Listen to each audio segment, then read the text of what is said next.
رفيع بيه دور الحقيقة يدرس ازاي الممثل ينطلق من احساس لاحساس، احساس قوة، احساس ضعف، ويحافظ على ملامح الشخصية عند المتلقي. لما بنتكلم على ممدوح وبنتكلم على الدراما التلفزيونية، مؤكد ان واحد من 4 أو 5 اعمال درامية لازم يكون الضوء الشارد. الوجه المقابل كان يوسف شعبان. يوسف عامل دور مهم جدا وتحرر فيه من اي مبالغات، لان هنا في مخرج عارف رايح فين.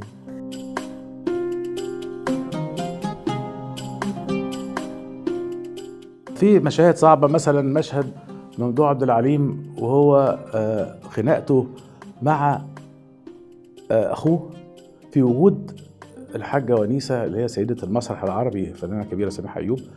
ده كان المشاهد الصعبة وبيضربوا بالقلم، وألم ممدوح عبد العليم كان حقيقي. كنا دايما بنتكلم مع بعض بالصعيدي جوه البلاتو على طول، حتى بره المشاهد عشان ناخد اللكنة.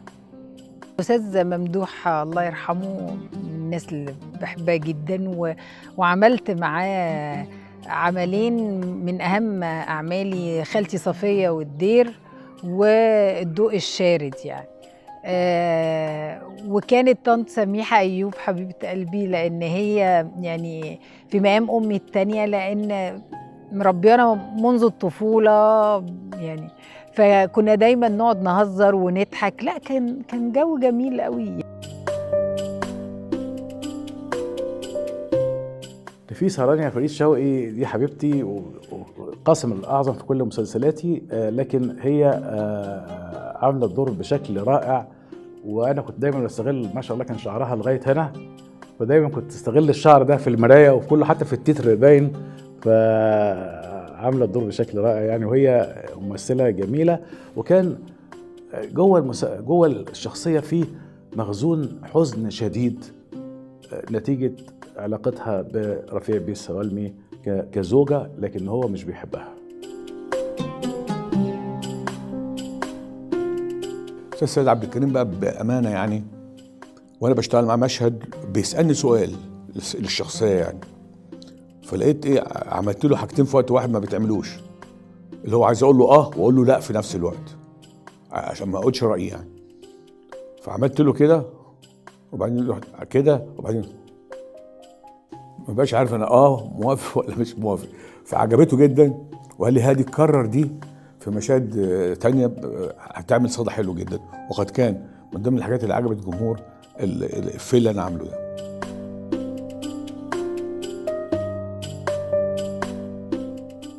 كمان الضوء الشارد كان في قصة حب شديدة الرومانسية، سواء بين محمد رياض ومنى زكي، وأيضا بعد كده بين ممدوح عبد العليم ومنى زكي.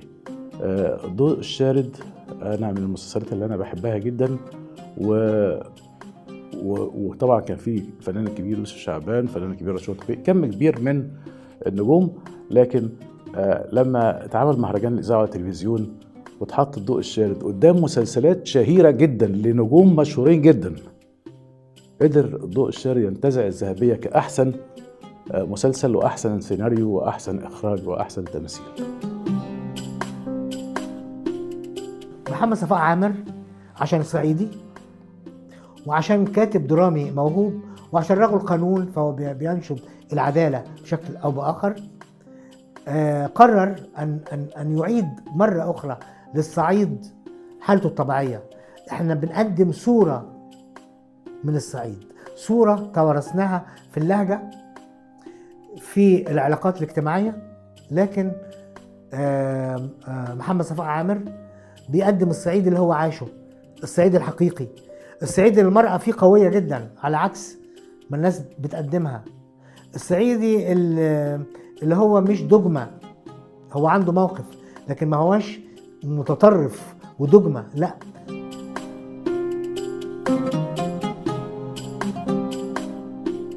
مرة الأستاذ صفاء عامر وهو بيتعرض المسلسل فلقيته بيقول لي في رمضان قال بيشكر طبعا وبيمدح فيا ان انا عملت الدور بالشكل ده. وبعدين قال لي والله العظيم يا استاذ هادي لو انت نزلت بلدنا وترشحت لمجلس الشعب انتخبوك والله العظيم. اعتمد المسلسل على الموسيقى التصويرية، وياسر عبد الرحمن كمبدع درامي موسيقي عارف النغمة اللي هي مسموعة ازاي تقول. انا اخدت النص رحت اقراه في البيت، لقيت الدور على الورق مش انا اللي اعمله خالص. مش قادر اعتذر. نص حلو جدا مع مخرج انا بحبه استاذ مجدي ابو عميره. فالاول مره بس انا اقول للمدام بتاعتي لو سمحتي خدي بنتي وروح ودي عند مامتك يومين 3 عشان اقعد على النص ده اشوف هعمل فيه ايه. وفعلا حصل. قريته مره واتنين وافكر ده يتعمل ازاي، وكأن في شخصيه بتلعبني وهتجنني. فبعد قرايتي للعمل ده مره واثنين وثلاثه طلعت بجمله ده فضولي بمعنى انه بيدس انفه في اللي يخصه واللي ما يخصوش. فكتبت ده بالفلو مصدر على نسخه من اولها. شخصيه فضوليه يدس انفه فيما لا يعنيه.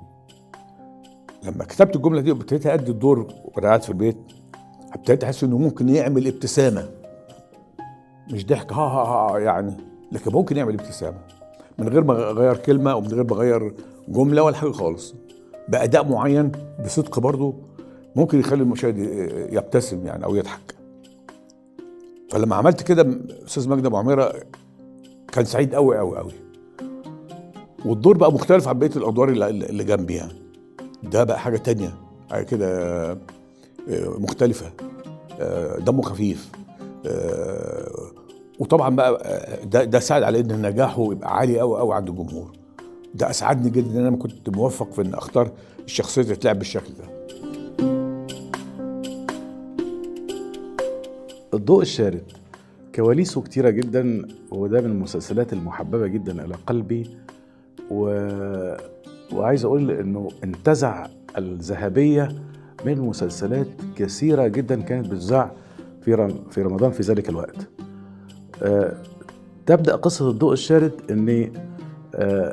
إن كان كل الناس بتعرضني إزاي أجيب رفيع بيه، وده راجل صعيدي عينيه خضرة وأبيضاني وكده. فأنا راهنت على النجم الكبير ممدوح أبو عليم الله يرحمه، وقصدت أجيب كمان أخوه محمد رياض برضه عينيه خضرة. والمسلسل مكتوب بحرفية شديدة للأستاذ محمد صفاء عامر، واللي هو عايز يقول رسالة إن بدل ما كان شخصية الصعيدي مسار للسخرية في الأفلام السينمائية القديمة، ظهرت شخصية رفيع بيه بكل ما تحمله من فروسية ونبل، واستطاع أن يعيد للشخصية الصعيدية هيبتها بما تحمله من كل هذه الصفات الجميلة.